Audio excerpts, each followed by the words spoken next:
In this short lecture, we're going to focus on the zero to hold of a sample data control system. So the contents are as follows. We're going to first of all cover we're first of all going to do a recap, then focus on sampled signal. We'll then cover the operation of the zero to hold in continuous time, and then we'll then undertake how to discretize the zero hold numerator.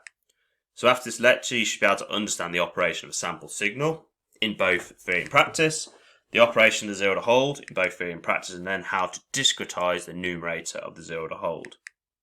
So recap from the previous short lecture. So here we've got a continuous time signal out of the sensor, and what we've introduced here is this sample switch, where within the digital computer, microcontroller, processor, whatever, we're effectively sampling the continuous time signal every TS seconds. And here you can see the sampled signal.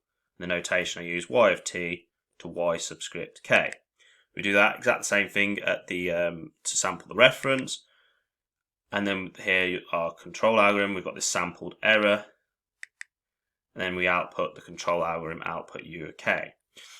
We then have, because obviously the computer works in discrete time events, hence the need for a discrete time representation, we then have the zero to hold that's then going to hold the control output for TS seconds, and it does this because primary actuators tend to be analog devices.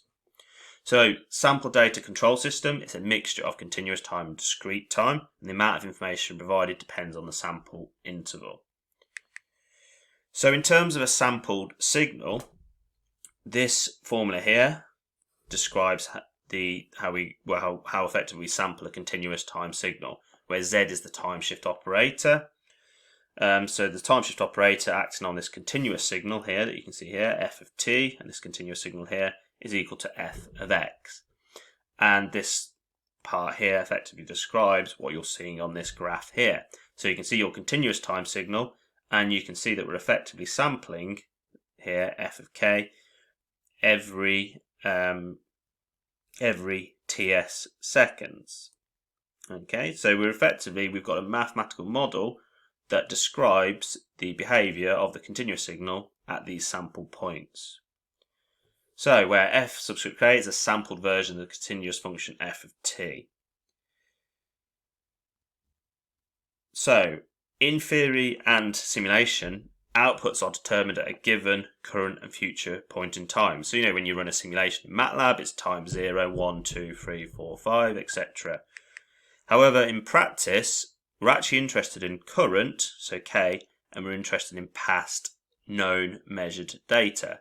So here k minus 1 is your sample before, k minus 2 is your 2 samples before, k minus 3 is your 3 samples before.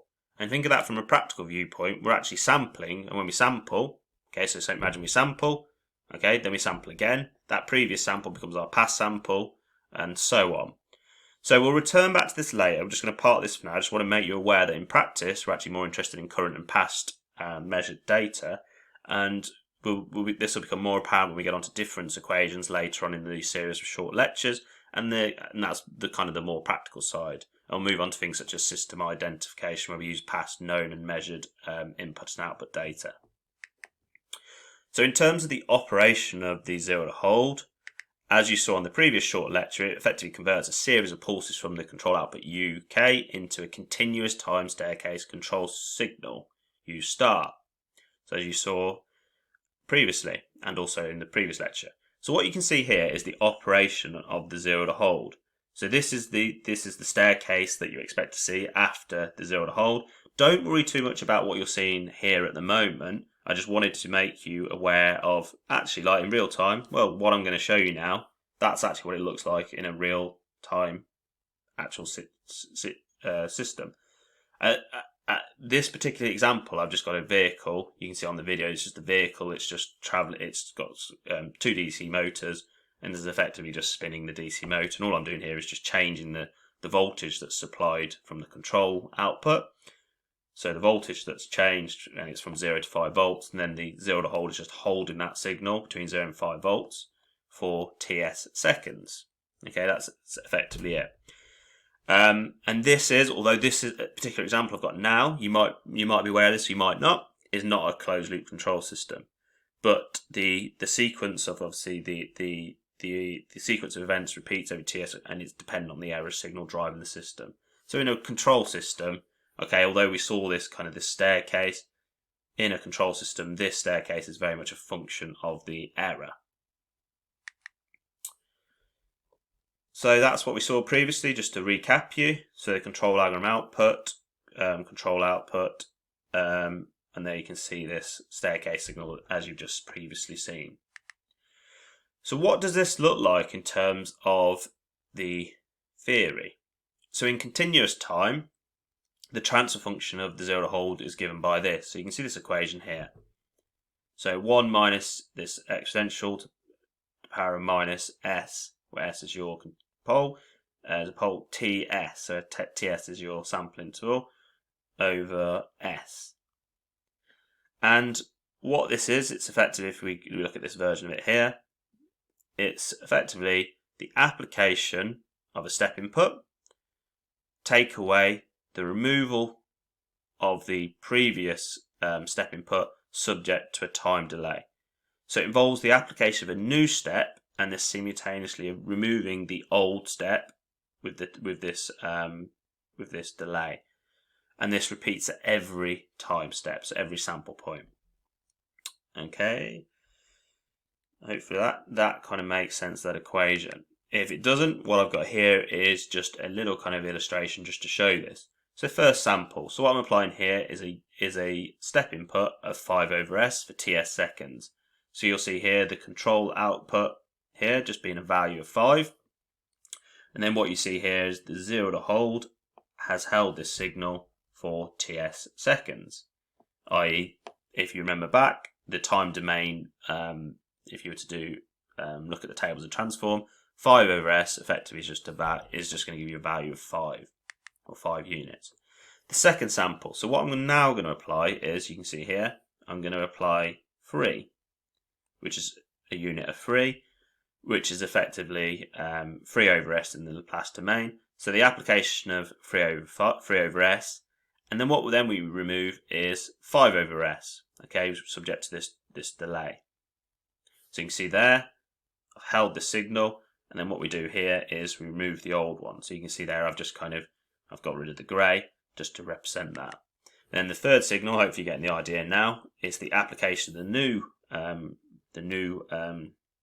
signal here. So you can see 5, I'm holding that for ts seconds, and yeah, I'm removing the old one. So you can see there, that's then being removed. And as I said previously, this here is a function of the error. So in the sample data control system, the value of this UK, and then U star T, so the control output, UK, and then U star T, the 0 to hold output, is a function of the error. That's why this is going to change. So let's look now at discretizing the 0 to hold numerator. So consider the continuous time signal, f of t, which is equal to this e to the power of minus at, where t is greater than 0. If we look at the table of transforms, so hopefully you remember the table of transforms, if we look at row 5, we've got this exponential term here. That's then going to transform to this here. So we use the table of transforms so we don't have to undertake calculus integration every time. So here you can see it becomes 1 over s plus a, as you can see here. So equation 2, 3, where kind of you've got a pole at, so if you to equate the denominator to 0, you'd have a pole at minus a.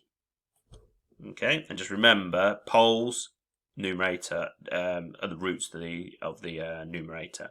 Sorry, denominator. And remember that the pole locations on the S-plane results in certain behaviour. So look back, get familiar with the S-plane if you're not familiar with that. So then, if we look at the table of transforms, equation 2, 3, so this equation here, this one we just looked at, is equivalent to this. So you can see the Laplace transformation going across is that. Okay. Then if I look at this, exactly the same thing. Well, what's the pole? The pole is going to be at z is equal to e to the power of minus ats in the discrete domain. Okay, because here, this column here, just to remind you, is time. This here is when you're in the Laplace domain, and this here is when you're undertaking your Z transforms. So these tables we can use to go kind of this way, or we can also use it to go back this way. Okay, we can go forwards and backwards. So the equivalent characteristics in the Z-plane are related to those in the S-plane given by the following. So that Z is equal to ES TS. And just remember a new thing, when designing a discrete time system, an exact behaviour is found at the sample point. So your continuous signal, when obviously you sample, the exact behaviour is found at the sample points. And we spoke briefly about the S-plane. In the discrete time modelling, there's also something known as the Z-plane. And this, again, we're going to detail in a couple of lectures' time. But effectively, the left half of the S-plane maps onto the unit circle in the S-plane, in the Z-plane. So, based on that previous equation we've got here, then if we just do this, so 1 over Z is equal to 1 over E as TS, so you can see that. And effectively, you think of this, 1 over Z is effectively Z to the minus 1. And that's identical to E to the power of minus STS. So if you recall this equation, so taking the numerator, so that's the original equation we had, I think it was equation 2,2. We take the numerator of that, so just this top part here, so it's i.e. this, and replace, because we've just got this equation here, replace that with that. So if you look there, that's that. If we replace that with that, boom, replace that with that, it gives us this. Okay, so that's the equation. If we're just focusing on the numerator, and I've just put it over 1, so obviously we're just discarding the S for now, that's equal to, as you can see, because of that there, has effectively just been replaced with that. And then we end up with 1 minus Z to the power minus 1 over 1. And these two are equal, but they're only equal at the sampling points. Then if we multiply the top and the bottom by Z, okay, so if you multiply this top and bottom by Z, so it's going to be Z. Remember, Z to the minus 1 is just 1 over Z, so it's going to end up just being 1. And then the denominator multiplied by Z is going to end up being Z. So that there is your discretized zero to hold numerator, and that's the starting point for the next short lecture that's the starting point for the next short lecture. And that there is effectively, as you've just seen, is the discrete time representation of the Z form of which is the Z form of the continuous time numerator here of the zero to hold. That there is the starting point for the next short lecture. So in summary, the operation of sampled signal has been covered for both theory and practice. It's the idea of continuous signal and then sampling every TS seconds for our discrete time representation. Because discrete time is what we use for computers, because computers work in discrete time events. The operation of the zero to hold has been demonstrated in practice and also in theory. So I've shown you working in real time, and I've also shown you the continuous time representation. Then that leads then on to discretizing the numerator of the continuous time zero order hold. And then we end up with a discrete time representation. And that's our starting point for the next steps, because the next steps, what we're going to do is we're going to discretize the system model, which is a product of the discretized continuous time zero to hold and the system. And the reason why we want to do this is because if you think about it, in theory, what we need is we need a discrete time representation of the continuous time system, and you'll see this as we go on. But in practice, most systems are actually in fact continuous time. In theory, we need that discrete time representation of the system. So I hope you found this video interesting. Please contact me if you have any questions. Thank you.